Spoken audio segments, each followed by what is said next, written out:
Congratulations for sustaining your interest in the accounting and finance course for the last 9 weeks. It is a long course in terms of duration, but comprehensive on coverage. We discussed 3 related topics during the last 9 weeks.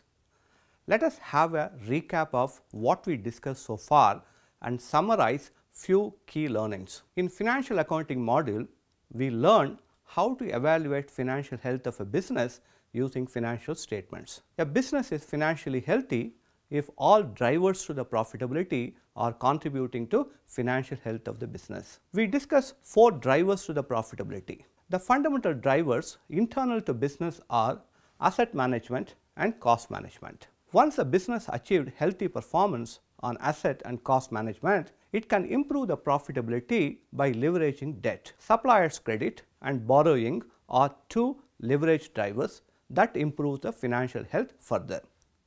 At times, tax management also adds value to the health of the business. We learned how to measure the performance of a firm on different value drivers using set of ratios. The DuPont chart template that we provided will be useful in computing the ratios. Key learning of this module are: firms gain competitive advantage by managing cost efficiently. Efficient use of asset magnifies the cost advantage. When these 2 fundamental drivers are in good shape, leverage adds value. When fundamental drivers are not in good shape, leverage hurts the financial health of a business. In management accounting module, we learn how accounting information is used by the managers for planning, decision making and controlling. In addition to financial accounting, managers use data generated by cost accounting. Cost accountant compiles product-wise or division-wise cost data and summarize them in the form of a cost sheet. We discuss activity-based costing, which improves the accuracy and reliability of the cost data. Costs are also classified based on behavior, that is variable cost and fixed cost. The behavior classification helped us to compute break-even point. We also applied this classification on relevant cost framework for taking variety of decisions like make or buy, closing down unprofitable division or product, optimal resource allocation and measuring operating risk. We also learned how cost data is used in the preparation of budgets. We compare budgets and actuals to compute variance. We learned how we can drill down the variance into different components to understand the sources of variance. Key learnings of this module are: understanding cost structure and its behavior are critical in managing the cost. Activity-based costing shows how cost is added alongside the value creation process. Volume affects the cost, which in turn drives profit. Managing volume is critical when fixed cost is high. Managing cost is critical when variable cost is high. Relevant costing framework is useful for taking decision. Relevant cost consists of incremental and opportunity cost. Budgeting calls for integration of all functions. It distributes the resources optimally to achieve organizational goals. Variance analysis shows how deviation from budget on rate, efficiency, mix and yield affect the performance. In the last module, we discussed how finance is managed in organization. Firms raise capital through various sources. Between equity and debt, there are several innovative financial instruments through which firms raise capital.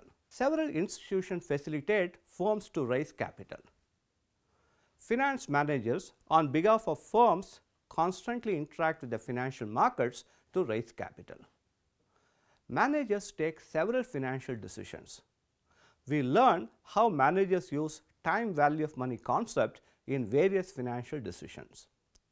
In evaluating projects, managers compute few metrics like net present value, internal rate of return and payback period to assess the financial viability of the projects. Undertaking projects with a positive NPV is a value creation activity. We learned incremental cash flow principle for computing cash flows. We also learned how to compute cost of capital.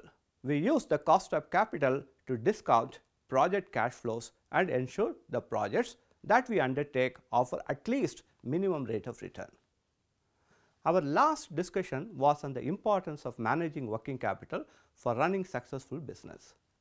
Working capital management calls for setting up various working capital policies and implementing the same. By reducing the working capital cycle time, firms increase operational efficiency and profitability. Like budgeting, working capital management also requires considerable interaction between several functions.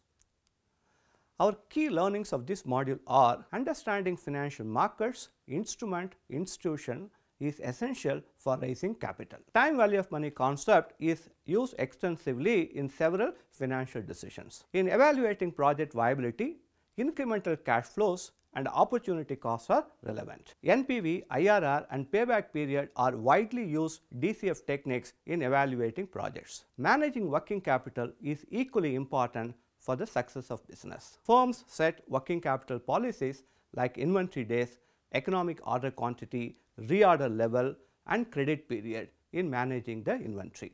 Working capital management calls for coordination among various departments. The most important outcome of the course is to impart confidence in dealing with financial issues. I hope we achieved this at the end of this 10-week course. We need your feedback, which will help us in improving the course. Please stay in touch with us. Wish you all the best.